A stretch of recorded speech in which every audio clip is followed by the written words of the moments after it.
Muy bien, bueno, pues empezamos con la mesa redonda, disponemos de 1 hora y media aproximadamente. Vamos a aprovechar también para bajar el micrófono al auditorio y si alguno pues, se ha quedado con la necesidad de plantear alguna objeción, alguna ampliación o lo que sea, pues que tengamos oportunidad en esta mesa redonda que en principio lleva por título Asuntos filosóficos abiertos en inteligencia artificial y en nuevas tecnologías. Y bueno, pues un poquito la motivación es aprovechar este espacio, este tiempo, para dejar reflejados en este formato de mesa redonda pues distintos testimonios, distintos pareceres, así como abordar también otros asuntos que puedan haber quedado abiertos. Os recuerdo, por orden, quienes estamos participando, yo exclusivamente como moderadora. Son Rubén Tellechea, Pablo Monteagudo, notario, Santiago López, Íñigo Ongay, como hemos cambiado, eres Gonzalo Génova, luego tenemos a Rafael Cantó y a Luis Carlos. Y bueno, yo creo que podemos empezar con Íñigo para encender la mecha y a partir de ahí, quien quiera intervenir, que me pase el micrófono porque solo disponemos de este micrófono. Bueno, pues muy bien, ¿no? Yo tengo muy poco que decir en este punto, pero son dos cosas, ¿eh? Una tiene que ver directamente, son cuestiones abiertas ambas, y una cuestión abierta tiene que ver con lo que he dicho yo hace 5 minutos, y la otra con otra cosa que con la intervención de Pablo de ayer, ¿no? De Pablo Monteagudo. Lo que tiene que ver con mi conferencia pues me ha sido suscitado por una pregunta que me ha hecho Marcelino y que quiero aclarar. Porque efectivamente Marcelino, como muy buen tino, dice, cuando hablas de realidad aumentada, pues claro, esto, sobre todo si lo pones en relación con las tecnologías microscópicas, puede dar a entender que estás hablando del aumento de los lentes de aumento, según los cuales efectivamente los microscopistas que veían una pulga, pues la veían aumentadamente. De manera, vamos, pero por un puro aumento óptico, de suerte que efectivamente las morfologías de la pulga que permanecían intactas en referencia al propio instrumento que se empleaba para verla, ¿no? Como si el microscopio ampliase el ojo, cuando no es así, el microscopio no amplía el ojo, es un operador. Y entonces, pues naturalmente no es a lo que me refiero, por supuesto. Es decir, cuando hablo de realidad aumentada utilizo la jerga profesional que los propios tecnólogos del ramo aplican, para decir que esa jerga hace en cierto modo justicia a lo que efectivamente la tecnología de la realidad virtual propicia ontológicamente, que es una ampliación del mundo. Es decir, que el mundo expectabilis aumenta su perímetro, incluye términos que antes no incluía. Porque claro, si interpretásemos lo de la realidad aumentada en el primer sentido, pues entonces estaríamos recayendo de alguna manera en una especie de adecuacionismo bajo el cual se esconde el realismo ingenuo, que se suele decir, ¿no? Y claro, tanto el realismo como el idealismo, pues son dos esquemas de los que efectivamente el hiperrealismo se alimenta, pero para negarlos. Es decir, el hiperrealismo en su ejercicio es la rectificación de estos dos esquemas, porque ambos son esquemas reduplicativos, ¿no? Tanto el realismo ingenuo es un esquema reduplicativo porque presupone que el objeto está ya presente con sus morfologías, incluso las morfologías organolépticas al margen del sujeto. Y esto, pues claro, esta es una idea que ya Russell, por ejemplo, considera que no es que sea falsa, es que es contradictoria. Y el idealismo también es un esquema reduplicativo, porque el idealismo supone que el objeto también está de alguna manera presente en el propio sujeto que después lo proyecta, algo en lo que además, por cierto, a poco que pensemos en ello, la etimología de objeto en latino, de Gegenstand en alemán, parece al mismo tiempo ratificar, ¿no? El hiperrealismo no recae en ninguna de estas variantes, las niega a las dos, ¿no? Porque el hiperrealismo, desde luego, no es una forma de idealismo, pero tampoco es un realismo, es decir, no es un realismo exacerbado, como el sufijo hiper podía hacernos pensar, ¿no? Tal y como se emplea en el lenguaje común, de estoy hipernervioso, es decir, nervioso no, lo siguiente, por si no, el hiperrealismo no es realismo, no lo siguiente, no es realismo a lo bestia, sino que no es ni realismo ni idealismo, sino justamente en su tesis central consiste en este aumento, en esta ampliación de la realidad según capas que van siendo conformadas por las ciencias y las tecnologías. Por lo tanto, la realidad virtual aumenta el mundo, pero no solamente ella, otras muchas ciencias y tecnologías también. Bueno, esto es refiriéndome a lo que decía Marcelino, a lo que me decía Marcelino ahora en la pausa para el café. Y luego yo tenía una consideración que es una pregunta también, vamos a ver cómo podría interpretarlo Pablo, ¿verdad? Claro, se me ocurre lo siguiente, y lo pensaba ayer mientras escuchaba tu conferencia, por otro lado, muy interesante. Claro, tu conferencia, en el título ya, y en el propio desarrollo de la misma, pues dice, ¿no? El título era las nuevas tecnologías como movilizadoras de la tercera fase de las sociedades políticas, que es efectivamente una idea que está presente en Buero, creo yo, que a título sobre todo exploratorio, ¿verdad? Bueno, presenta esta idea como una posibilidad de quedar tabulada en un conjunto de posibilidades, etcétera. Pero me parece a mí que decir que las nuevas tecnologías están movilizando o propulsando esta tercera fase de las sociedades, la tercera fase postestatal de las sociedades políticas, tiene algo de aureolar en el siguiente sentido. Una idea aureolar, claro, esto creo que es exigible explicarlo un poco antes, ¿no? Una idea aureolar es una idea tal que se refiere a una serie de procesos supuestamente existentes, realmente existentes, en los que se presupone que, en los cuales procesos se presupone que esa idea está ya incoada en su realización. Pero esto quiere decir que la idea aureolar solamente puede incorporar esos referentes cuando nos situamos en una plataforma futura en la que se supone que el proceso se ha cumplido ya. Es lo que pasa, por ejemplo, pues vamos a poner un ejemplo que no es el del caso, cuando se hablan según los lineamientos de la doctrina marxista clásica. El socialismo es una fase que conduce al comunismo. Ahora, si no hay comunismo final, entonces el socialismo ya no tiene el carácter de socialismo en el sentido marxista clásico, claro. Es decir, que para que el socialismo aparezca como socialismo, tenemos que considerar dada ya la última fase, ¿no? O un ejemplo mucho más contemporáneo, ¿no? Que tiene que ver también en cierto modo con las nuevas tecnologías. Noam Chomsky se suele referir con mucha frecuencia a un artilugio que está en la Universidad de Chicago que se llama el reloj del apocalipsis, según el cual el reloj del apocalipsis es un reloj que hay en la Universidad de Chicago y que los científicos van moviendo las manecillas según los acontecimientos del tablero geopolítico del año, y entonces pues las manecillas marcan lo que nos queda, los minutos que nos quedan para la medianoche. La medianoche es la extinción de la vida humana organizada sobre la Tierra, sea por una catástrofe climática, sea por una catástrofe nuclear, sea por la rebelión de las máquinas, de la singularidad de la IA, etcétera. Bien. Esto también es aureolar, es una petición de principio. Toda idea aureolar presupone de alguna manera una petición de principio, porque hay que dar por supuesta la realización del proceso para que la idea no se desvanezca. ¿Por qué? Porque ese reloj del apocalipsis marcará el tiempo que nos queda para el fin del mundo, por así decirlo, cuando el fin del mundo se produzca, lo cual, por cierto, dialécticamente quiere decir que aquí no va a quedar nadie para verlo, cuando tengan razón. Entonces, me parece a mí que en tu título, tu título es aureolar en un sentido muy parecido, por la siguiente razón, porque las nuevas tecnologías serán movilizadoras de la sociedad, de la fase tercera postestatal de las sociedades políticas cuando esa fase se produzca, pero es que de momento no se ha producido, ni tampoco tenemos ninguna razón para pensar que vaya a producirse, y si no se produce, las nuevas tecnologías no podrán interpretarse como movilizadoras de ese fantasma. No sé si se ve por dónde va el asunto, un poco iría por ahí, ¿no? Gracias. Sí, bueno, Iñigo, pues te contesto. Y también aprovecho la ocasión para el primer tema, o sea, para hablar de dos temas. Sobre si es una idea aureolar o no, bueno, en primer lugar, en el modelo de Bueno para la tercera fase, como indiqué ayer, hay dos determinaciones. Y en ningún momento son movilizadoras en cuanto a que desaparecen los estados de la segunda fase y son posteriores a ellos. Y esto plantea una dificultad en cuanto a considerarla una idea aureolar o no, porque al apostar por la segunda de las determinaciones, ¿en qué momento se puede decir si se ha producido una tercera fase o no? ¿Cuál es el punto de demarcación? ¿Cuál es el criterio para decir ya estamos en la tercera fase o estamos en la segunda? Sería mucho más sencillo si estuviésemos apostando por la primera determinación de Bueno, donde desaparecen los estados. Y entonces la crítica que estás realizando, es decir, es una idea aureolar y hasta que no desaparezcan los estados no me lo puedes demostrar, sería mucho más potente esa crítica. Pero al ir a la segunda determinación hay una dificultad de demarcación, ¿no? para decir si es aureolar o no.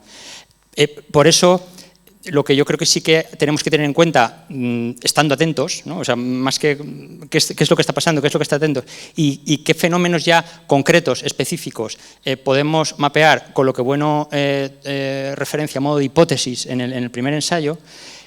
Entonces, eso sí que los podemos, digamos, estar atento a ellos para ver en qué medida se está produciendo esta tercera transición que al final, a efectos pragmáticos, se traduce en evaluar la fuerza de los poderes ascendentes y descendentes que se puedan dar entre diferentes actores. Y aquí viene el punto más complejo. El punto más complejo es decir, vale, ¿cuál es la clave? Para mí la clave, en cuanto a estar atentos, es en este desacoplo del que hablaba ayer, de procesos geolocalizados que están intrínsecamente vinculados con los estados y con la autopsia de los mismos, a deslocalizarlos. Pero deslocalizarlos en algún sitio concreto. Entonces ahí dices, sigue siendo lunar, porque en algún sitio están. Pues la siguiente vuelta de tuerca al argumento sería ver, pero están disociados.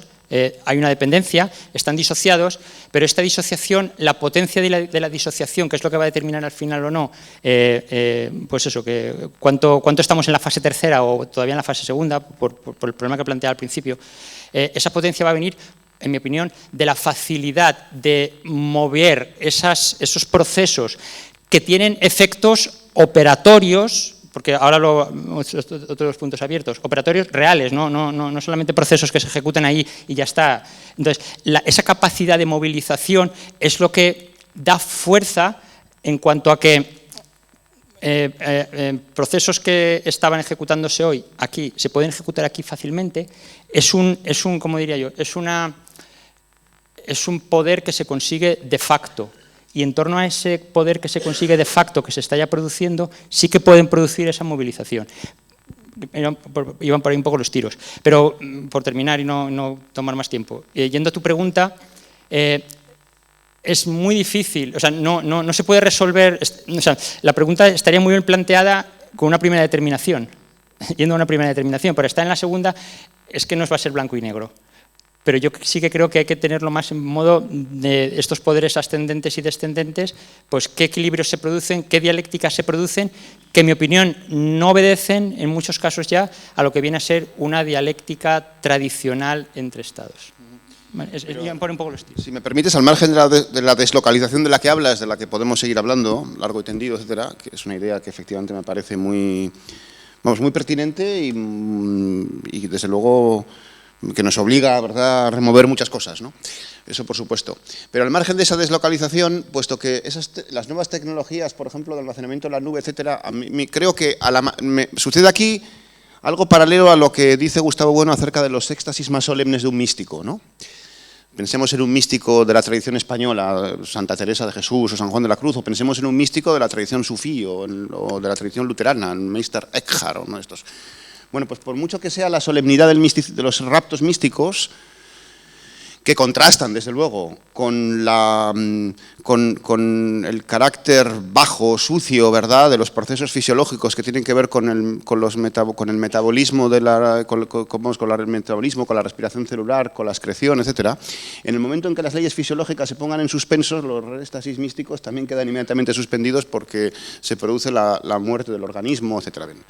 Y entonces, aquí pasaría lo mismo, no quiero decir que la tecnología de alimentación en la nube desaparece en cuanto desaparecen las fuentes energéticas que la alimentan, que están situados en la capa basal de ciertos estados, ¿verdad? Capa basal en la que también está, pues, la producción agrícola, por ejemplo, y ganadera, al margen de la cual no hay ni almacenamiento en la nube ni nada, porque los que almacenan en la nube también se mueren si no comen, ¿no? Entonces se me ocurre un poco también esa objeción. Quiere decir que lo deslocalizado pues está en el fondo también localizado, en cierto modo. Sí, o sea, así es. Y de hecho, o sea, sí, evidentemente, sí, o sea, de hecho, Bueno lo dice en el primer ensayo, sí, hace falta seguir nutriéndose de los estados. Pero el tema es que habría que hablar también de, al final, los conflictos que se puedan dar en torno a qué activos, en torno a qué escaseces se dan esos activos y cuáles son las partes de valor que son por las que se pugna, digamos, ¿no?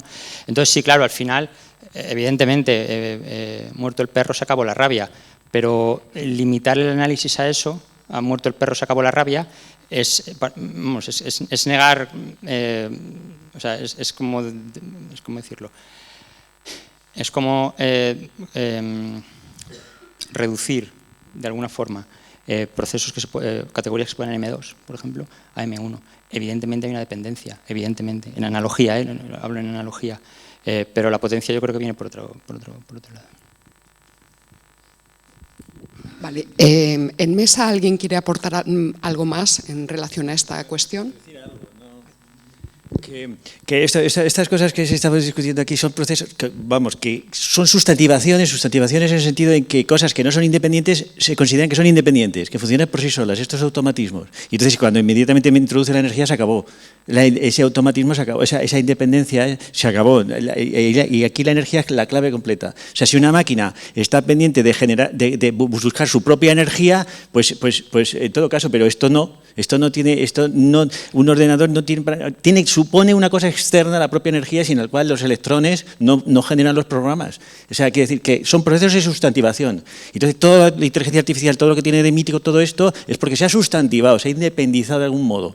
Sí, entonces, claro, como el modelo de independencia se supone que es la mente, el modelo de independencia es el Dios de Aristóteles, que es autós, que es eterno, que es pensamiento de su pensamiento. Entonces, como el modelo siempre fetén de independencia es el pensamiento, porque no necesita energía, la energía la saca de sí mismo, pues entonces el modelo ese pasa al ser humano, la mente de Descartes, el yo pienso, y esos son los modelos para entender este tipo de sustantivaciones. Exactamente lo mismo, lo del espiritualismo. Este es el modelo fetén, porque el resto de cosas del mundo están vinculadas unas a otras y solamente se pueden considerar independientes esencialmente, pero no existencialmente. Y entonces esas independencias esenciales es lo que llamamos categorías. Porque de hecho todas están involucradas en técnicas, etcétera, etcétera, y en operaciones. Esencialmente es como diferenciamos una cosa de otras. Entonces, eliminar esas diferencias esenciales es lo que llamamos vacillelmos. Es eliminar esas, por ejemplo, la bioquímica que esta mañana ha salido aquí. La bioquímica es eso, pues sí se puede haber procesos bioquímicos o lo que sea, pero a nivel esencial, una cosa es la química y otra cosa es la biología. Entonces, eliminar esas categorizaciones, esa pluralidad de categorías, este es el problema de las sustantivaciones y en general del mundo entero, el mundo sustantivo en sí mismo, el ser, toda esta metafísica, ¿no? Esto es lo que... Y entonces la idea de materia ontológica tiende a eliminar eso. Es la pluralidad esta de donde estamos metidos y esta pluralidad es la clave del asunto. El enfrentamiento entre unas partes y otras y la independencia o no independencia. Ahora, ¿qué pasa con esto de las comunicaciones? Pues que Arabia Saudí tiene el control de Telefónica. O sea, que nosotros nos podamos comunicar unos con otros depende de Arabia Saudí. Esto es una cosa impresionante. Entonces, claro, este es el problema de los estados. O sea, el Estado tiene que garantizar como una de las claves completas la independencia en estos elementos. La energía, la comunicación, son elementos estratégicos completos. Y si no se tiene el control de eso, estás perdido porque tú no te puedes comunicar con otra persona sin autorización de este señor saudí. Que tiene el control de estos asuntos, no tiene el 10 o el 11%, ¿no? Pero con eso ya se hace socio mayoritario, ¿no? Estos son problemas gravísimos completamente, que afectan a este problema de la independencia, que se llama, no, es que el pueblo es soberano. El pueblo soberano nada, tú tienes que controlar una serie de elementos y si no, estás perdido completamente, estás en manos de otras personas, ¿no? Este es el problema de que yo creo que es aquí la clave. ¿Alguien más en relación a este tema? Porque Gonzalo quiere abrir uno nuevo. Vale. Muchas gracias. Muchas gracias también por haberme invitado a esta mesa redonda. Bueno, yo querría hacer una aclaración y luego un comentario.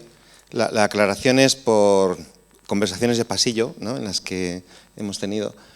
Y es, a ver, si yo dijera que nadie ha definido lo que es la inteligencia artificial en estos 3 días, igual me llueven tortas por todas partes. Yo sí lo hice, ¿no?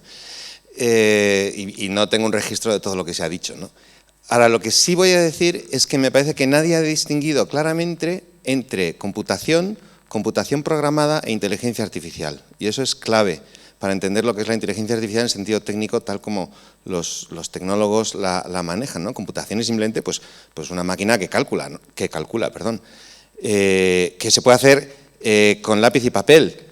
Turing escribe en 1947 o quizás 48, una persona con lápiz y papel y sometido a disciplina estricta, esta cláusula es muy importante, es en efecto una máquina universal.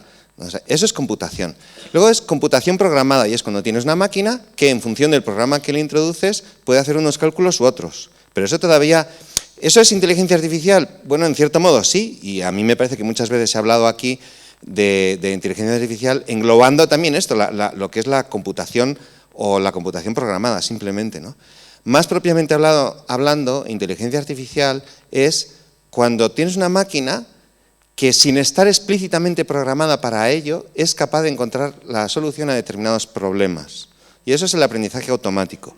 No está explícitamente programada para reconocer rostros, pero eres capaz de ese sistema de aprendizaje automático, sea red neuronal o sea el que sea, de entrenarlo para que llegue a reconocer los rostros. Pero, entonces, claro, la problemática es, como no está explícitamente programada, de ahí surgen en buena medida sus problemas de complejidad, de impredecibilidad, de qué hará la máquina cuando le demos más autonomía, deleguemos más tareas en ella, etc. Bueno, esta es la aclaración que quería hacer entre computación programada e inteligencia artificial.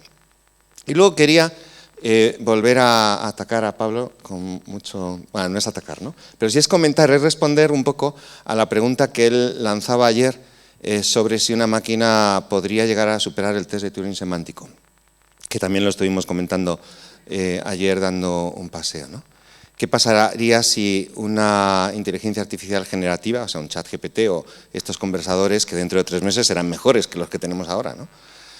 Mejores en el sentido de que serán más engañosos, que tendrán más facilidad para engañarnos, ¿no? Entonces, ¿es posible pasar el test de Turing? Bueno, ¿qué es el test de Turing? Porque si el test de Turing lo definimos como engañar al 33% de un jurado humano, por supuesto que es posible pasar el test de Turing, como es posible engañar a un jurado humano, incluso al 100% del jurado humano, por supuesto que es posible.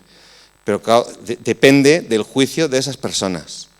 Entonces, cuando hablamos de un test, lo que vamos a tratar de hacer es de objetivarlo, o sea, de independizarlo de cualquier sujeto que esté ahí juzgando si aquello es una máquina o es un ser humano, ¿no? Que en buena medida los procedimientos de la ciencia en esto consisten, ¿no? Pero claro, para objetivar el test lo que hay que hacer es definir con precisión el problema que tiene que superar la máquina.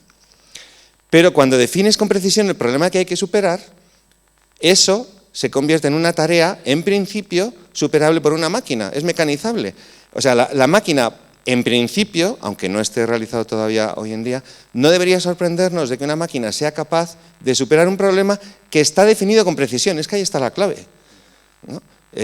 Y esto tiene que ver con el emulador de Gustavo Bueno, el GPT Bueno, que ayer mencionaron y que yo entré en la web y le hice la siguiente pregunta, ante la posibilidad de resucitar a don Gustavo, ¿no? Don Gustavo, te diriges así a la máquina, ¿no? Don Gustavo, bueno, te diriges así si quieres. ¿Está de acuerdo con todo lo que ha escrito en sus libros? Le hice esta pregunta, ¿no? Directamente. Y me responde entre comillas, claro, para que no... no puedo responder en nombre de Gustavo Bueno, pero puedo analizar los pasajes proporcionados para darte una idea de su postura. Bueno, y sigue ahí una parrafada, ¿no? Claro, la cuestión es, cuando tenemos un emulador de este estilo, sea de don Gustavo Bueno, o sea de cualquier otro personaje, o sea de una persona anónima general, de un estereotipo de persona, en el fondo lo que tenemos es una especie de fotografía móvil de un ser que está en realidad congelado. Ahí tenemos a Gustavo Bueno congelado, no lo tenemos resucitado. Porque, imaginemos, ¿no? Si ante esta pregunta, ¿está de acuerdo con todo lo que ha escrito en sus libros? Si la respuesta hubiera sido, claro que no. Es más, lo que escribí en mis últimos libros está completamente equivocado y quiero volver a decir lo que dije en los primeros, ¿no? Yo que no soy para nada experto en el pensamiento de Gustavo Bueno, pero supongo que ahora tiene una evolución. Y si dijera esto, los presentes más expertos dirían, es una pésima emulación de don Gustavo Bueno. ¿Cómo se puede decir semejante barbaridad? ¿No? Entonces, ¿puede evolucionar, esta emulación puede corregir el pensamiento original de Gustavo Bueno? Si lo corrige, no representa bien a Gustavo Bueno. Pero si no lo corrige, ¿diríamos que es una buena copia de un ser supuestamente inteligente? ¿Alguien que no puede reflexionar sobre sus propias ideas y corregirlas cuando piensa que tiene argumentos mejores? Entonces, aquí hay una contradicción, ¿no? en estos sistemas que se basan en la pura emulación, ¿no? Ayer comentaba, ya con esto termino, comentaba ayer con Carlos, que comparando lo que puede producir este sistema de conversacional con el diccionario filosófico, que también he ido consultando estos días, ¿no? Para familiarizarme con algunos de los términos, abstrusos términos, con perdón, que se manejan aquí en este foro, Y volviendo a aplicar una de las ideas que expliqué en mi ponencia, ¿no? En el diccionario filosófico, que es una recopilación de textos de las obras publicadas de Gustavo Bueno, no es Gustavo Bueno, pero el recopilador tiene una idea de diseño, claramente, tiene un propósito al juntar esos textos y en ese orden. Será más o menos acertada la realización, pero tiene una idea clara de diseño. En cambio, lo que me proporciona el Bueno GPT, el problema es que no hay, o no podemos estar seguros de que haya un propósito, sino es simplemente pues, un pastiche de ideas que más o menos encajan con lo que se esperaría de alguien que siempre está deseando quedar bien. Y ya con esto. Sí, no quería acaparar tanto, pero contesto y abro otro tema. Aprovecho la contestación para enlazar con el siguiente. Bueno, lo primero, sobre el test de Turing, que es casi lo de menos, pero no son test preparados. Quiero decir, al final, pues con todas estas inteligencias artificiales generativas, se pueden ir haciendo preguntas no preparadas y esa persona que está haciendo las preguntas, evaluar si le convence o no que este algoritmo le está entendiendo. O sea, no están preparados porque se deja todo un contexto abierto para pedirle cosas distintas al algoritmo. Entonces, no están preparados en ese sentido. Y tampoco son algoritmos fijos porque, como comentábamos ayer, están continuamente actualizándose, en línea con lo que creo que comentó Rafa después de mi intervención, de la necesidad de propagación, que es lo que le da el argumento de fuerza que yo decía en mis charlas en contra del eje angular, ¿no? Entonces, de esas dos apreciaciones respecto a la parte más técnica. Y así abro el siguiente tema. Respecto al contexto en el que se planteó el tema, que era en relación al espacio antropológico, ¿no? Porque se planteó en este contexto el tema. Yo creo que hemos estado hablando, y así abro con lo siguiente y con lo que ha dicho, creo que ha sido Pozo Fajarnes esta mañana. Estamos hablando del espacio antropológico, pero hay muchos espacios antropológicos. No es el mismo espacio antropológico de una tribu en el Amazonas que, no sé, una comunidad en Suecia, evidentemente. Entonces, cuando decimos, ¿dónde se colocan estas inteligencias artificiales generativas? ¿Dónde las colocamos? Pues, hombre, si... Y los técnicos son los que están moviendo todas estas ideas. Pues no somos los menos indicados, porque si estás delante del código y luego ves el cacharro, es que ¿dónde la ubico?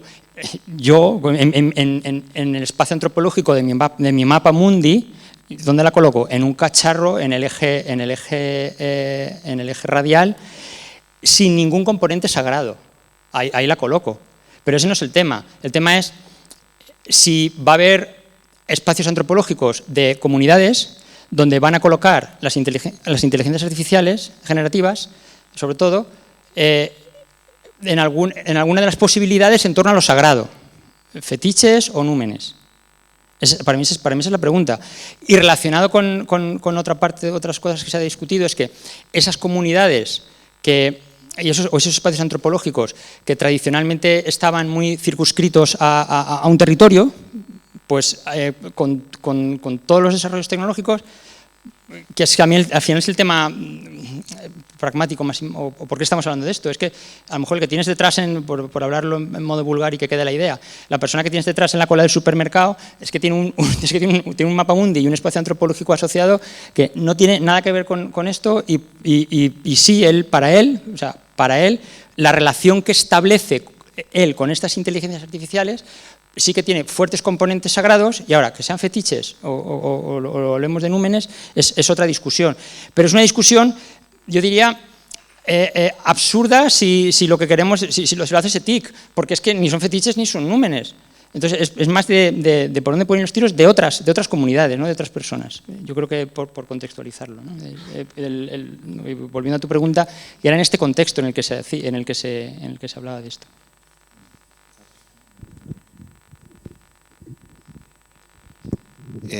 Una breve réplica, ¿no? Claro, las preguntas no están preparadas. Por eso no se puede decir que sea un experimento científico riguroso, replicable, independiente del experimentador, ¿no? Si cada vez hago unas preguntas diferentes, o sea, no digo yo que no sea un test, pero no es propiamente un experimento científico, sino que en el fondo pues queda al arbitrio del juicio de los que están ahí, ¿no? Entonces, No es concluyente desde el punto de vista estrictamente riguroso, estrictamente científico, quiero decir. A ver, yo sobre la cuestión esta de los GPTs, por ejemplo, en relación con Bueno, la cuestión es que se han perdido, lo acerco nomás, parece que Bueno, que sería una mente que estaría por ahí flotando, y no, el filósofo es una persona. Entonces, las ideas son trascendentales, son unas categorías que se construyen a través de unas operaciones. Y en estas máquinas lo que se han perdido son esos contextos por completo. Está todo el rato haciendo pastiches de unos textos y estamos aquí preguntándonos si un test determinado no podría nada. O sea, no significaría nada ese test, no, porque la cuestión es la propagación y la construcción de ese mundo. No. Y en relación con la cuestión del espacio antropológico, que lo importante es el análisis ético, y desde el análisis ético ya quedan incorporadas estas sociedades que ya están viéndolo en el espacio angular, pero queda incorporado críticamente.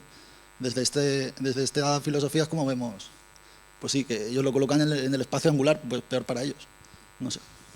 Sí.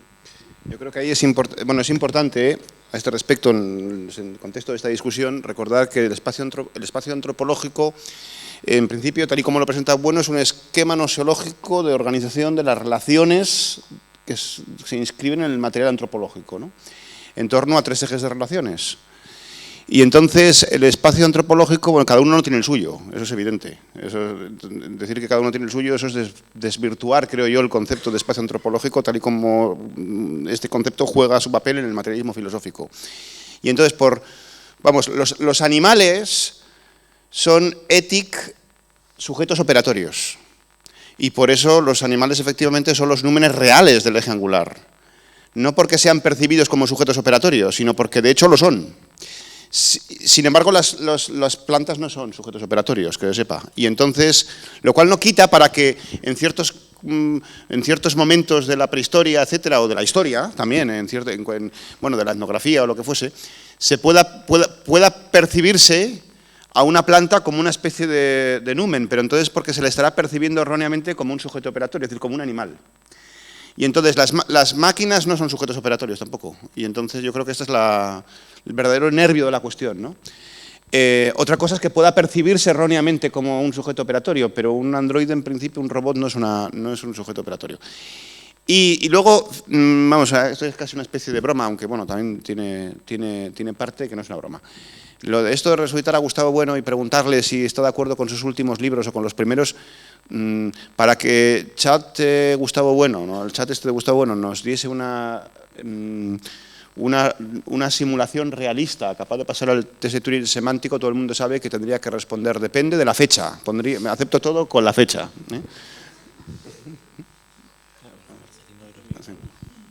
Bueno, pues entonces podemos pasar al turno de palabra. Vale, Carlos Madrid, Marcelino. Iván os va a pasar ahora un micrófono de corbata que tenéis que manejar con la mano.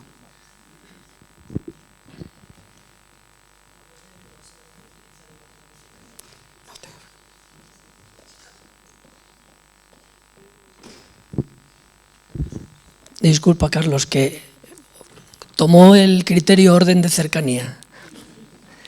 No, yo es simplemente para decirle a Íñigo que agradezco que haya planteado la cuestión que se me estaba ocurriendo aquí en la silla sobre el espacio antropológico, porque yo creo que hay que hablar en singular y sin perjuicio o sin miedo a creer que lo estamos sustancializando, porque la otra cuestión es mucho más peligrosa, porque los espacios antropológicos tienen que ver mucho. El espacio antropológico del materialismo filosófico, que es un espacio triaxial, en el sentido de que tiene 3 ejes, se opone a los espacios antropológicos de otras tradiciones metafísicas, sean monoaxiales o sean biaxiales, es decir, que tengan 2 ejes como cultura-naturaleza o animal-hombre, o que tengan un solo eje cuando reducimos todo al hombre, como el mito del humanismo de la antropología del que nos habla Luis Carlos en Filosofía de las Técnicas y la Tecnología. Entonces, si suponemos que cada sociedad tiene su espacio antropológico, pues resulta que el espacio antropológico del materialismo filosófico, ¿qué es? una suerte de concepto abstracto que por inducción al que llegamos, pero claro, las sociedades podrán tener su concepción antropológica, que es una cosa distinta a la idea de espacio antropológico que tenemos, y esa concepción antropológica pues es una concepción antropológica pues como sea, una cosmovisión, dentro de una cosmovisión. Unos son animistas, otros son totemistas, tal como lo diría de Escola, por ejemplo. Pero la idea de espacio antropológico es genuinamente del materialismo filosófico. Y para decirlo con palabras que se dijeron ayer, es una completa novedad respecto a toda la tradición y la barre a toda la tradición. De ahí que los ejes angular, radial y circular, y muy importante, las capas, que no se ha dicho nada aquí de las capas phi de físico y pi de neuma, que suponen romper completamente contra el cuerpo y contra el espíritu cartesiano y organizarlo de otra manera, y la organización de esas capas es la que da lugar a los ejes también y a la trabazón de todo el material antropológico. Por lo tanto, espacio antropológico, la idea de espacio antropológico es una idea del materialismo filosófico y no podemos tratarla de una forma plural, como si cada sociedad tuviese la suya. Por lo tanto, dicho esto, reitero, no hago una crítica, yo lo que te quiero decir es que agradezco que hayas suscitado, porque esa era la idea, que es fundamental para no confundir los términos. Me parece. ¿Tiene bueno, no sé. Sí, 30 segundos. Pero o sea, los contenidos sí que serán distintos.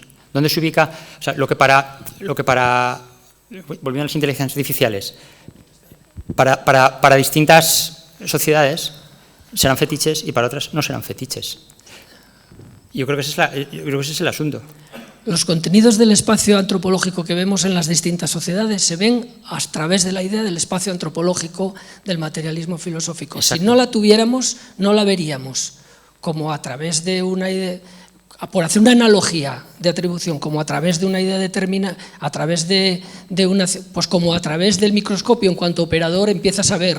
Y entonces es también como un operador, pero no es que cada sociedad tenga su espacio antropológico, como el que posee una cosa así. Pero ¿por qué hablamos? O sea, ya termino. ¿Por qué estamos hablando de si las inteligencias artificiales son fetiches o númenes, si para los que estamos aquí no son nada de eso? Porque hay muchas ideas. Quiero decir, es que esto para mí no tiene debate. No son nada de esto. Si estamos hablando de esto es porque percibimos dentro de nuestra sociedad que se están dando relaciones. Perdón, para ya. No, digo que lo coja. No, que intervenga Luis Carlos. Que intervenga Luis Carlos. Es que si no, no se recoge en la grabación. Vamos a ver, el asunto del espacio antropológico es lo siguiente. El hombre no es una realidad autotética. No se define por una serie de propiedades como puede ser ese ordenador. Tiene una serie de propiedades y las conoces y entonces actúas sobre él, la tecnología y todo. Hombre no tiene características autotéticas que dependan de él mismo, por así decir, que estén insertas en él, sino que es alotético. Se define en función de otros elementos que no son seres humanos, como por ejemplo los animales o como por ejemplo las cosas, o otros hombres. Y entonces ahí viene la diferenciación entre sociedades. Unos hombres tienen una idea de otros hombres, de otras sociedades. Entonces, las humanidades no tratan de la idea de hombre, las humanidades tratan de las ideas que tienen unas sociedades sobre otras. Por ejemplo, la antropología, ¿quién las hace? Los ingleses sobre los africanos, los españoles sobre los quechuas. Es decir, la antropología lo hacen unos sobre otros. Y entonces ahí, la sociología, ¿quién la hace? Unas sociedades sobre otras sociedades. La psicología, unos hombres sobre otros hombres. Es decir, son ciencias de cada pueblo. Las humanidades que decía Ilham de Córdoba, ¿no? Son ciencias de cada pueblo. Y entonces, esas relaciones se ven de distinto modo en diferentes sitios y depende de los contextos. Por ejemplo, todos tienen religiones. Todas las sociedades tienen religiones. Ahora, nosotros tenemos una tesis sobre cuáles son las verdaderas. O sea, quiere decir que tomamos postura, no es una cosa abstracta. De decir, bueno, hay relaciones, hay dioses, pues mira, cada uno tiene las suyas, el relativismo cultural. No, nosotros tenemos una tesis sobre cuáles son los dioses originarios, los verdaderos dioses, y los demás son dioses falsos. Entonces, y el tema de los fetiches es igual. Todas las sociedades tienen fetiches, es decir, todas las sociedades tienen cosas que están sacralizadas. Cosas que cada uno de diferente forma. Pero nosotros tenemos una tesis de cuáles son los verdaderos fetiches, que son fetiches sustanciales, originales y absolutos. Esos son de las 8 posiciones donde dice Gustavo, bueno, estos son los verdaderos fetiches. Igual que pasa con los animales y los dioses. Esos son los verdaderos, es decir, cosas que tienen fuerza por sí misma, que no tienen que tener un espíritu, que no están derivadas de otras instituciones, que no son instrumentales, sino cosas que realmente tienen fuerza por sí mismas. Cosas, porque claro, que las cosas tuviesen actividad, no se sabe hasta los rayos X. O sea, que las cosas tengan una actividad, las propias cosas generan actividad, y por eso se llama radioactividad. Pero, sin embargo, las cosas tienen una actividad apotética, influyen completamente en el humano, en el ser humano. Entonces, ese es el aspecto sacro que tienen las cosas, y le llama Gustavo Bueno, le llama fetiches. Tiene un aspecto, y entonces en los ejes antropológicos hay un aspecto que es sacro y otro que es que no es sacro, ¿no? El secular, o sea, bueno, pues este es el asunto. No es que la explicación es esa. Entonces, respondiendo a lo que decía el compañero, ¿qué es la inteligencia artificial? Una cosa distinta del ordenador. ¿La inteligencia qué es? La inteligencia artificial, el mito sobre lo que hace ese ordenador. Una serie de ideas que están puestas ahí sobre esas funciones que está haciendo el ordenador, esas actividades. Entonces meten ahí un montón de ideas, como por ejemplo el test de Turing, que decía, el otro día leíamos en la EFO, en los WhatsApp, una cosa que puso Antonio de lo que está haciendo Turing ahí, decía, bueno, ¿no? Decía, lo que está haciendo Turing ahí es meter un alma.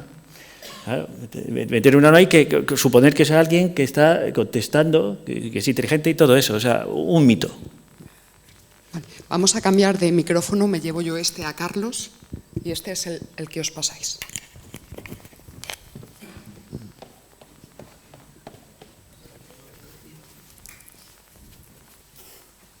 Gracias.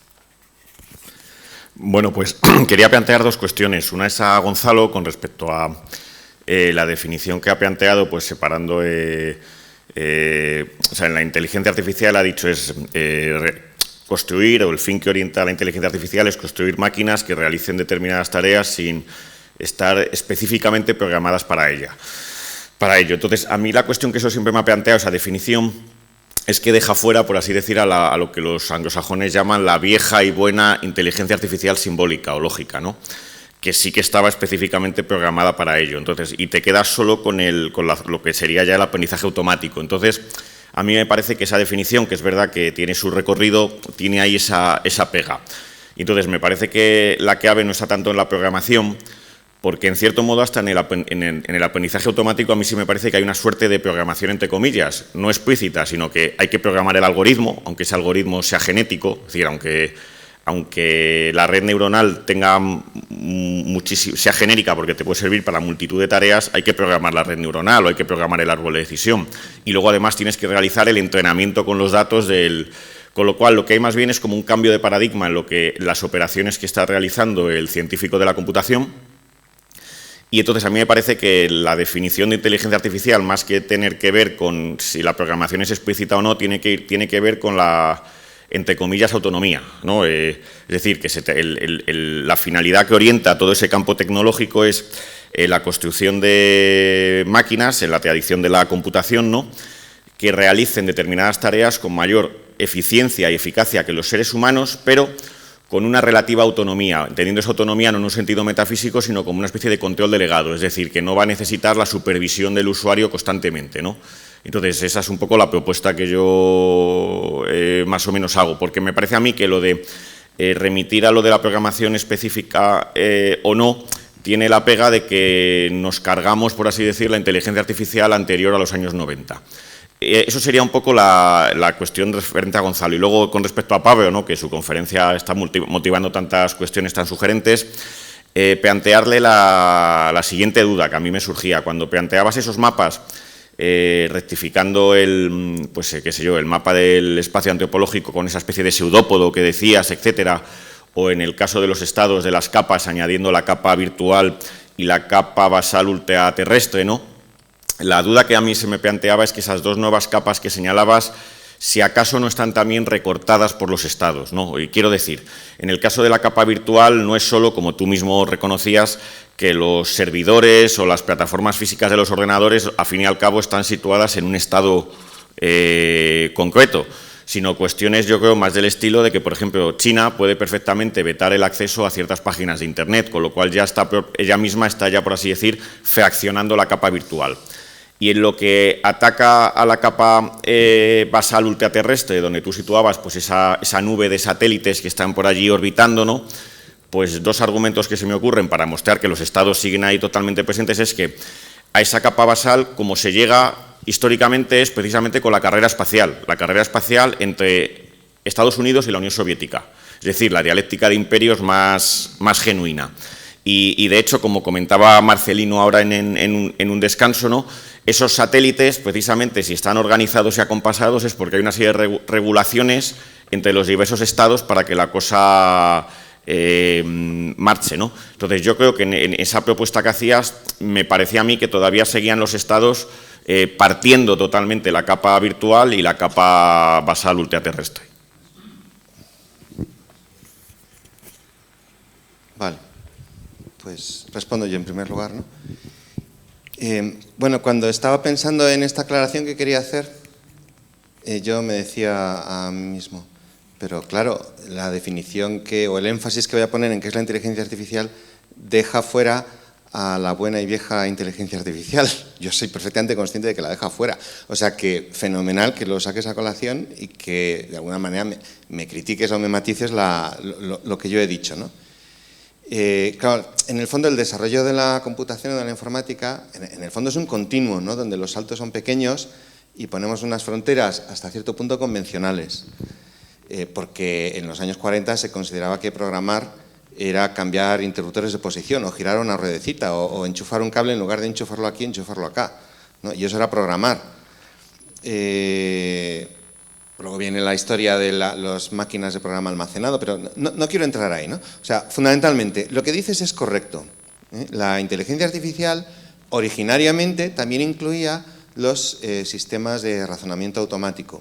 Y los sistemas de razonamiento automático no son lo mismo que un programa más clásico, más antiguo, que hace una computación, sino de alguna manera son...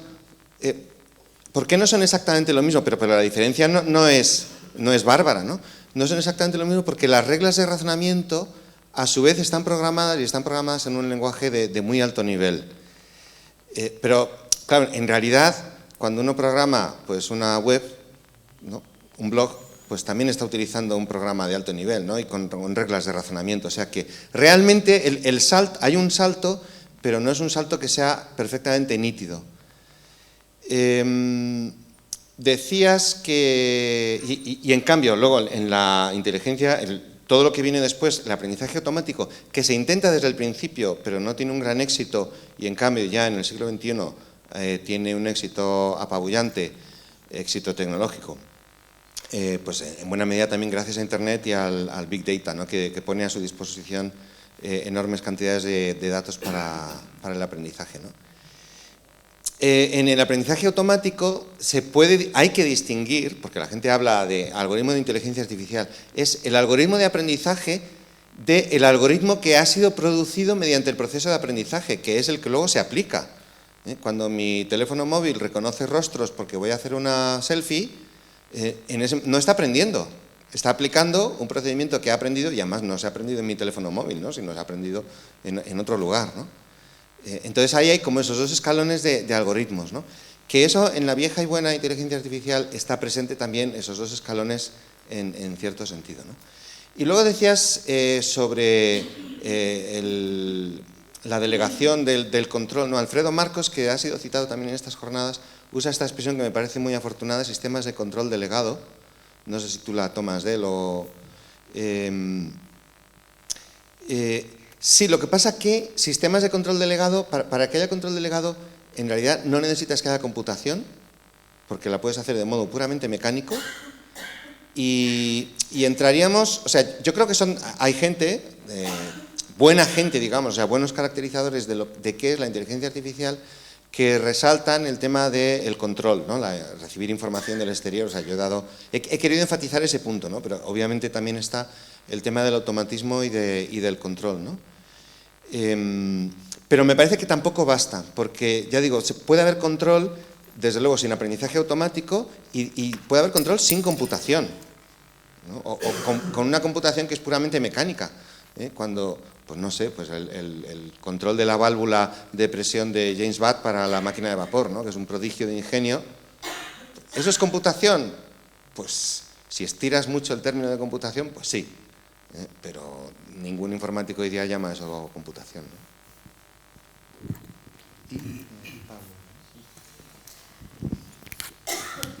¿El contesto a Carlos primero? Lo coges con la mano. ¿Con la mano? Sí. Bueno, sí.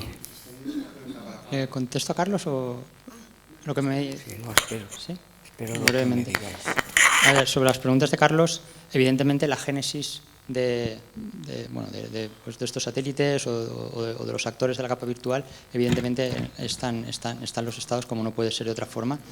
El tema en cuanto a la capa basal ultraterrestre que comentábamos es si estas órbitas, por ejemplo, de la empresa de Starlink, ¿no? Por ejemplo, si estas órbitas las asimilamos sin más a la capa basal del estado al que pertenezca jurídicamente la empresa que sea, o las vemos como una nueva capa basal ultraterrestre en conformación y ya veremos por dónde van los tiros, ¿no? Eso sería el tema. Lo mismo con el tema de la capa virtual. Una cosa es la génesis y otra cosa es el grado de independencia que tiene esta capa virtual. El caso de independencia que además se evalúa en casos de conflicto en los que no voy a entrar. Pero en cuanto a la potencia de la independencia, volviendo al tema, tiene que ver con la facilidad de reubicación de estos procesos.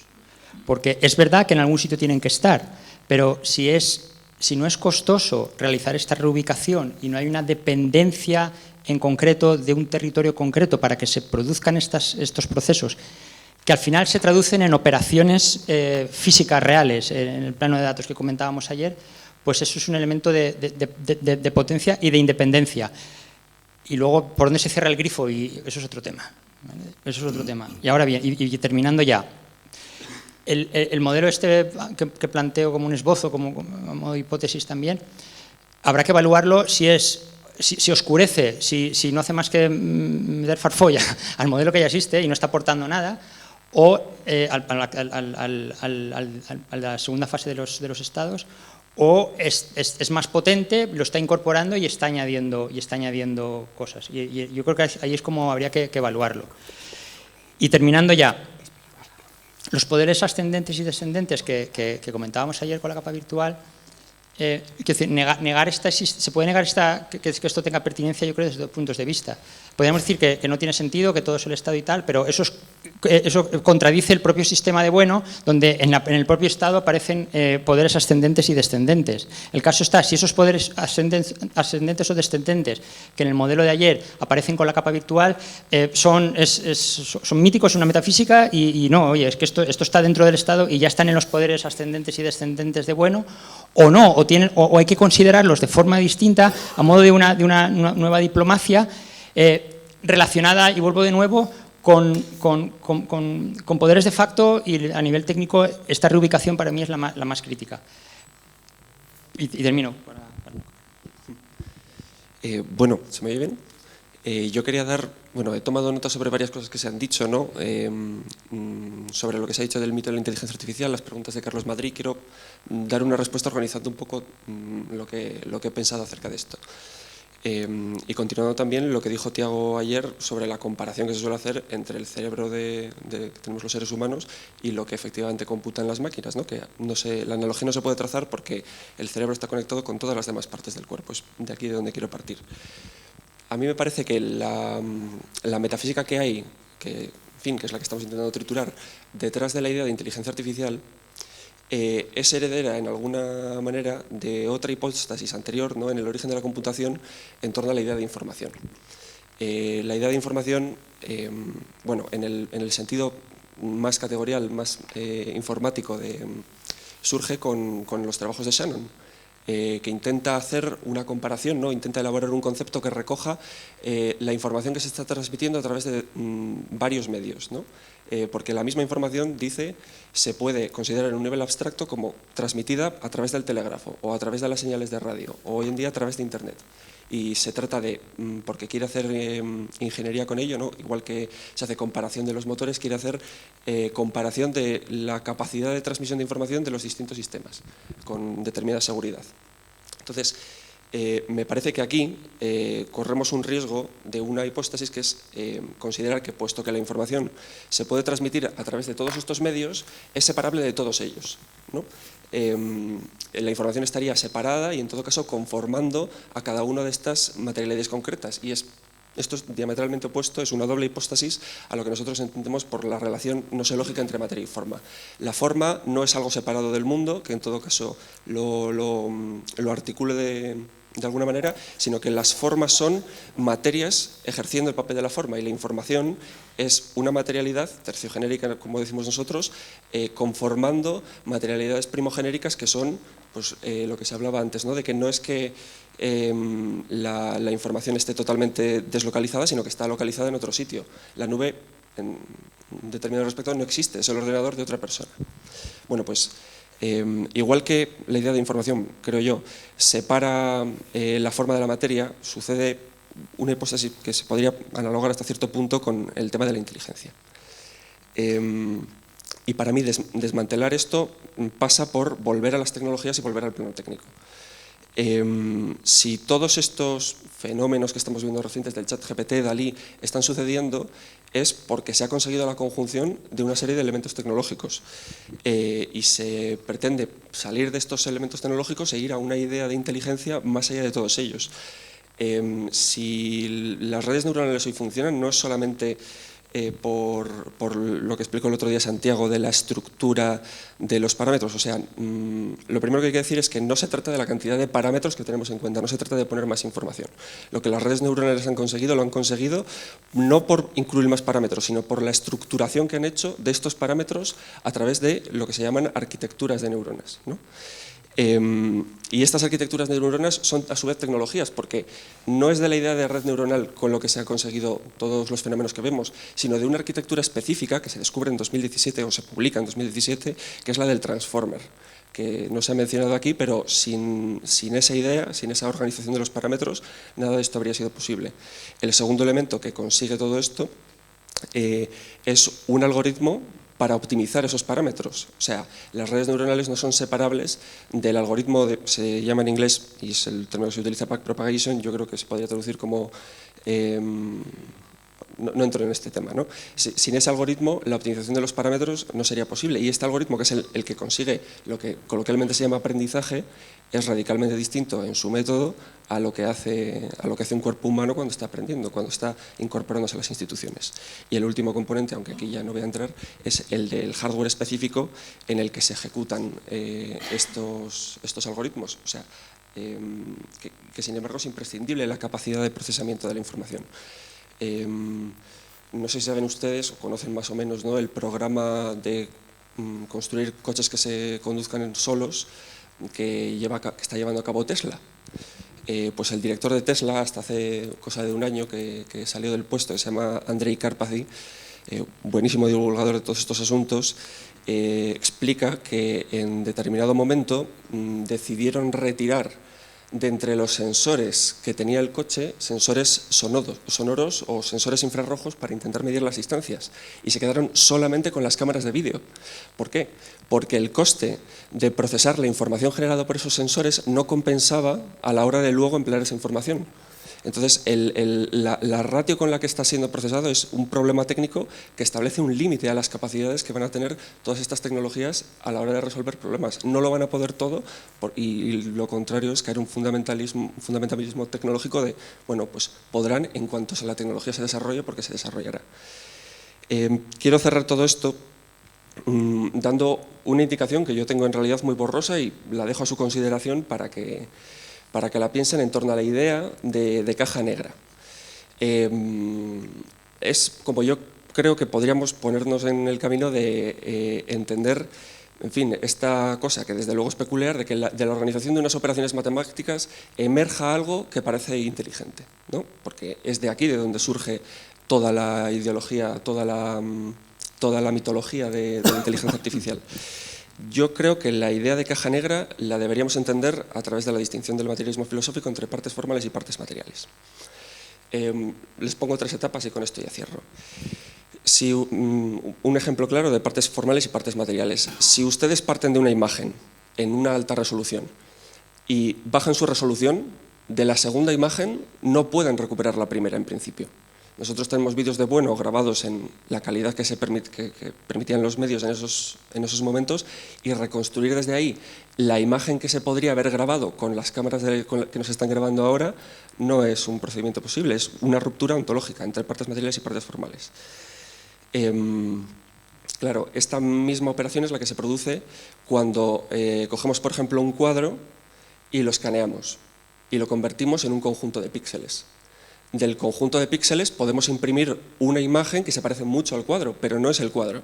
Desde el conjunto de píxeles no podemos recuperar la obra original. Entonces, ¿qué está sucediendo, por ejemplo, con Dalí? Dalí lo que hace, imaginemos que le pedimos a Dalí una copia transformada de las Meninas, ¿no? Pues cámbiame este personaje y ponme este otro. ¿Qué es lo que realiza Dalí? Bueno, lo primero sería bajar el cuadro de las Meninas a la imagen digitalizada. Y después se lo pasamos a Dalí, Dalí parte en principio de texto y coge imágenes, pero también podría resolver este tipo de problemas, ¿no? Y a partir de los píxeles elaboraría otros píxeles que modifican la imagen original. Pero claro, de pasar de esa imagen digitalizada a un cuadro pintado a mano al óleo, que recuperase la idea de hacer una transformación de las Meninas, no es posible por parte de Dalí. No podemos reconstruir ese último paso. Entonces, ¿qué es lo que pasa con la inteligencia artificial? Que se pretende analogar las operaciones que se han realizado digitalmente a las operaciones que nuestros cuerpos realizan fisiológicamente en procesos neuronales. Y ese es el punto para mí de la inconmensurabilidad que separa una cosa de la otra, y que me parece que a mí tiene que introducir la distinción. La última fase sería la de el asunto de ChatGPT, en el que consideramos que he puesto el ejemplo del cuadro porque me parece que ubica un caso claro en el que una cosa no se puede conmensurar con la otra. Las operaciones, este sería el último paso, que realiza ChatGPT con el lenguaje para de unas palabras derivar otras, no son conmensurables con las que realizamos nosotros para de unas palabras conmensurar otras. Con esto cierro. Ahora me toca. Bueno, pues vamos a ver. Cuando levanté la mano yo quería intervenir en el asunto del espacio antropológico, pero lo último que ha dicho Rubén me ha sugerido una cosa interesante, pero como vi que Gonzalo abra la mano, pues voy a ceñirme a las dos cosas que quería decir sobre el espacio antropológico, porque con independencia de que lo que aquí se ha afirmado es muy certero, en cierta medida lo que dice Pablo pues tiene un fulcro de verdad. Esta es la tesis que voy a mantener yo ahora. Voy a demostrarla, claro, como hay que hacer todo aquí, ¿eh?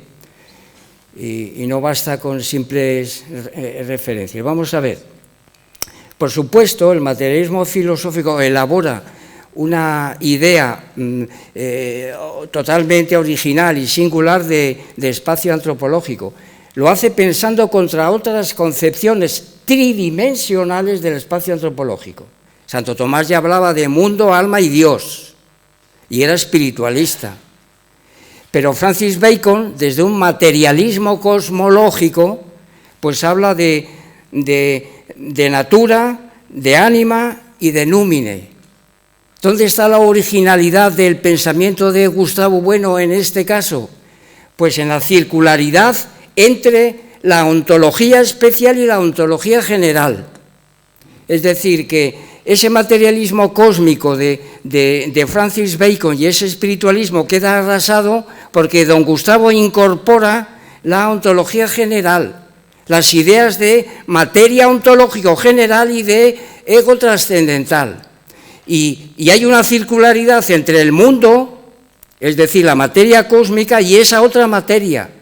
Y esa es la verdadera singularidad del materialismo filosófico, ¿eh? Es decir, en haber elaborado un materialismo que se enfrenta radicalmente al mundanismo y al materialismo cósmico, y por supuesto a todos los espiritualismos, faltaría más.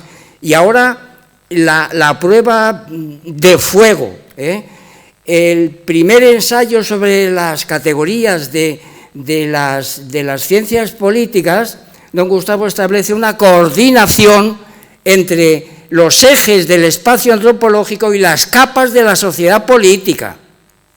Y entonces yo me he quedado un poco asombrado pensando que esta idea lisológica de espacio antropológico pues es común a todas las sociedades y comunidades. ¡No! Vamos a poner un ejemplo sencillo, vamos, es que lo dice él, claro, es decir, cuando España descubre el Nuevo Mundo, pues allí se encuentra con especies nuevas, que las trae aquí, y había pocos animales mamíferos, el llama exclusivamente, ¿verdad? Y allí se llevan animales que existían en el Viejo Mundo, pues esto evidentemente supone una diferencia importante en la concepción de los númenes, de las instituciones y del territorio. Es decir, que don Gustavo establece una coordinación entre eje radial y por supuesto, pues capa basal. Establece una coordinación entre eje circular y capa conjuntiva, y establece una coordinación entre eje angular y capa cortical. Y entonces, por supuesto, cuando las sociedades políticas se cierran, pues dentro de ese cierre pues están sus animales, sus plantas, su territorio, y eso lleva, por supuesto, a una concepción luminosa, a una concepción basal y a una concepción cortical en conflicto permanente, ¿verdad?, entre los estados. Y por eso la idea de materia ontológica general es fundamental, y yo no la he oído aquí, Es decir, que eso es lo específico del materialismo filosófico, para de alguna manera, en cierta medida, esas discontinuidades de las que habla Pablo, yo no comparto eso que ha dicho completamente, pero sí que me parece que tiene un fulcro de verdad, ¿no? Y entonces ya, pues esto, me callo porque, bueno, pues ya he dicho bastante.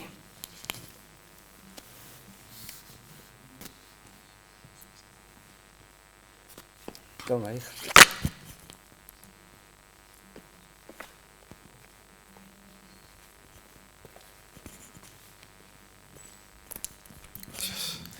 Me parece ver que uno de los problemas principales que se plantean y no se han dicho explícitamente es la diferencia entre informática y computación. En América se suele decir computadoras, computación, aquí en España informática.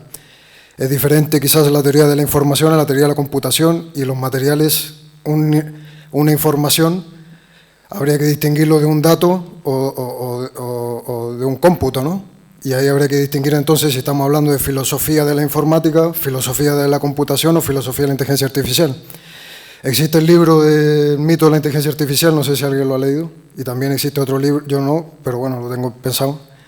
Existe también otro libro sobre inteligencia artificial y religión también. Y en el fondo aquí también el salto cualitativo que yo veo antes de ChatGPT, ¿cuál es la diferencia entre un chatbot previo al siguiente, ¿no? Y me parece que es la conexión con las APIs, que es conectar con Internet, ¿no? Que ahora en ese momento no se podía porque se tomaba una foto fija de Internet de ese momento, pero ahora se supone que se podrá conectar a Internet el chatbot en tiempo real, ¿no?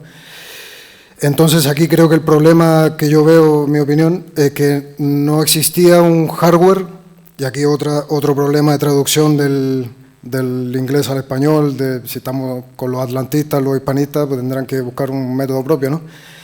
Hardware y software, ¿no? Al final es la dialéctica aquí, que se ha hablado mucho de esa, la dialéctica entre los componentes y los programas, si es que se puede traducir hardware por componente, ¿no? Porque no en mi opinión lo que yo he visto es que no existía una infraestructura de hardware de inteligencia artificial hasta el momento, porque la minería del Bitcoin lo que ocupaba son las tarjetas gráficas, y el metaverso y los videojuegos también lo que se preocupaban eran de los gráficos. Y entonces no es lo mismo un gráfico de un metaverso, un universo creado, a un gráfico que podría ser un deepfake, ¿no? Que no sé si se ha citado lo de los deepfake, no sé si la palabra, pero sí el problema con los escolares, ¿no? Entonces no es lo mismo crear un universo propio de gráficos a superponer gráficos creados en una película, por ejemplo, ¿no? Que es lo que se hace ahora con la manipulación de las caras o de las voces, ¿no? Entonces, en este sentido, eso, que ahora se está planteando sacar nuevos procesadores específicamente para la inteligencia artificial, pero hasta el momento no había, sino que el hardware que había no era específico de inteligencia artificial. Entonces, la pregunta aquí es, ¿qué es lo que cambia aquí ChatGPT, ¿no? ¿Cuál es la novedad?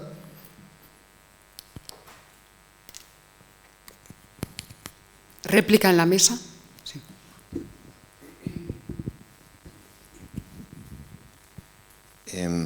Gracias por la precisión. Yo tomo la palabra, no sé si alguien más querrá decir algo.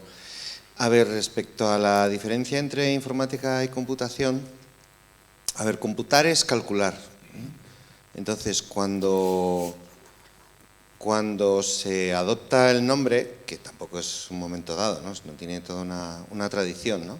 Las máquinas de cálculo, las máquinas de cómputo, es porque inicialmente están planteadas, están muy orientadas hacia las operaciones algebraicas, aritméticas. Ahí, por ejemplo, pues el mismo Leonardo Torres Quevedo desarrolla máquinas que fue mencionado también aquí, pues máquinas de cálculo algebraico, ¿no? Que no eran máquinas programables, ¿no? En el sentido eran un hardware con un programa fijo, no se le podía cambiar el programa a esas máquinas, ¿no? Entonces, en ese sentido, solo indirectamente se puede considerar que es un precedente de la inteligencia artificial, por ejemplo, ¿no? Bueno, eso, entonces, en ese sentido, la palabra computación proviene de la idea de que está orientada fundamentalmente al cálculo numérico, pero enseguida, de las primeras aplicaciones que se le dan, es para algo que superficialmente no consideramos que es cálculo numérico, que es el desciframiento de mensajes. O sea, la computación tiene un empuje fortísimo, precisamente en la Segunda Guerra Mundial, con el intento logrado finalmente de desciframiento de los códigos fabricados por los alemanes con la máquina Enigma. Entonces, eso es procesamiento de información. Lo que pasa es que al final resulta que todo confluye, porque en el fondo la computación, o sea, ¿qué es el cálculo? Aquí podríamos entrar incluso, ¿qué es el cálculo?, ¿no? Y hacer una filosofía del álgebra, ¿no? Supongo que habrá gente que se dedique a eso, ¿no?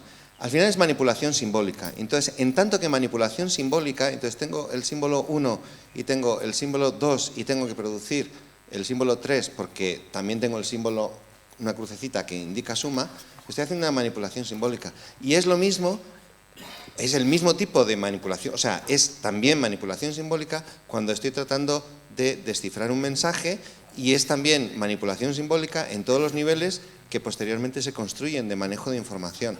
Entonces, en ese sentido, el nombre de la denominación computación, yo diría que es menos afortunada que la denominación informática, me parece que es más propia, ¿no? que proviene de, es la colusión de dos términos, ¿no? Información y matemáticas, ¿no?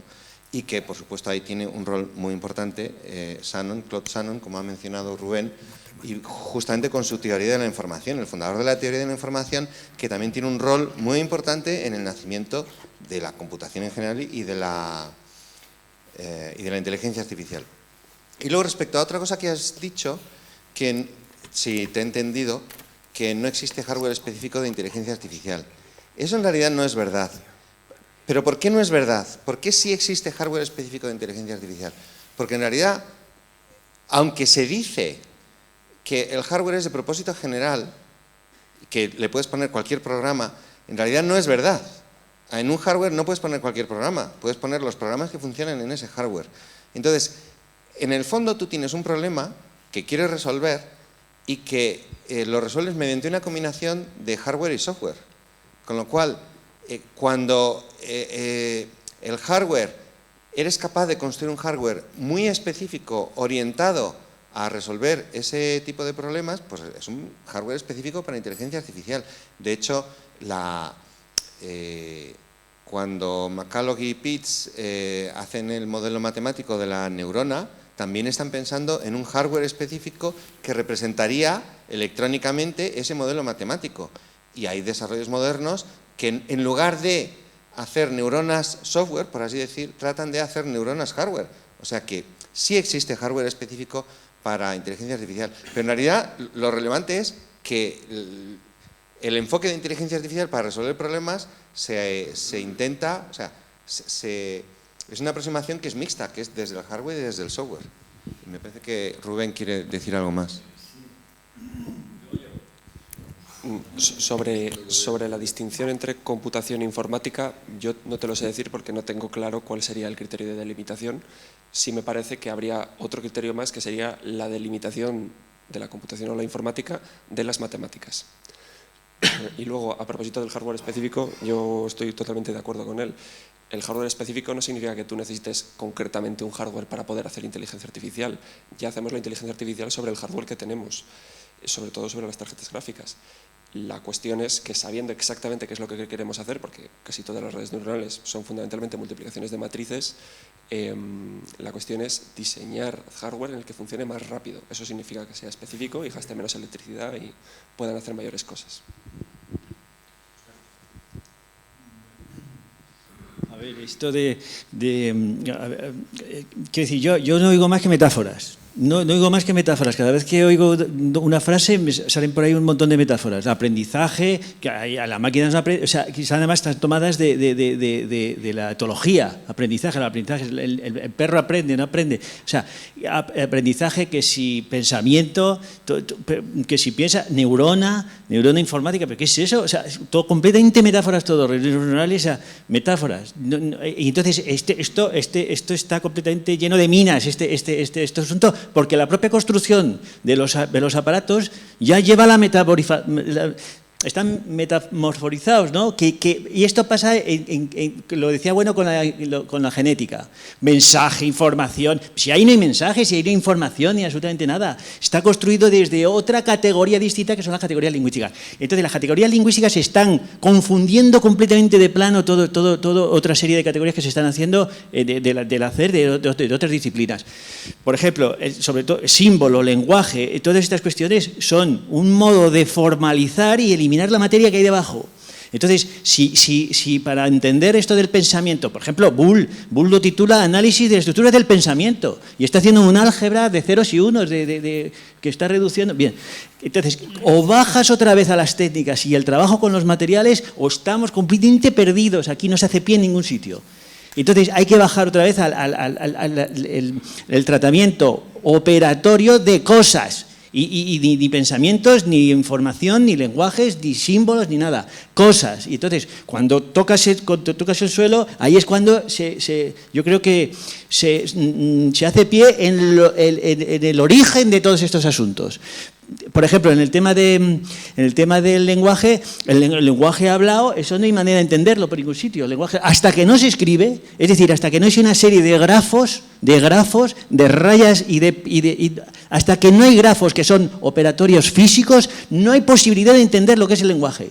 Entonces, una vez que aparece la escritura en el 3300, la escritura tiene una evolución y tiene unos desarrollos riquísimos, porque primero es pictográfica, después es logográfica, después es silábica, después es consonántica, y entonces cuando aparece la escritura alfabética, se acabó la historia de la escritura. Tenemos una estructura de 27 o 28 elementos que ni son biólogos ni historias, son cosas que se escriben, que están escritas ahí, que son rasgos, y entonces a partir de ahí lo que decía, bueno, el alfabeto griego es una especie de álgebra, y con ese alfabeto podemos entender todos los lenguajes del mundo, porque es un alfabeto fonético, ha reducido los fonemas a sus estructuras visuales que son las vocales y este tipo de cosas.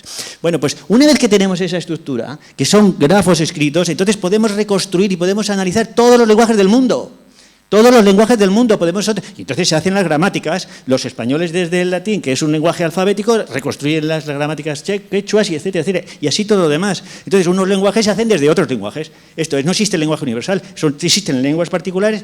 Bueno, con la aritmética aparece exactamente lo mismo. La aritmética aparece, es decir, el tratamiento de los números, los cuantos, las cuantificaciones, los cálculos es de piedrecita. Decía, bueno, filosofía de las piedras, son los cálculos. Y entonces son los ábacos, que los ponen ahí metidos en sortijados. Entonces, ¿de dónde desaparece eso? Pues también en el 3300, entonces estas sociedades, Sumer y por ahí, donde el grafo glótico se rasgaba, pero en cambio el grafo numérico se insertaba. Y entonces podías decir 5 vacas. Y entonces ponías 5 que el grafo, y luego, el grafo para vacas, y 5 otro. Y entonces a partir de ahí se va desarrollando una estructura de entre esos grafos, diferentes estructuras.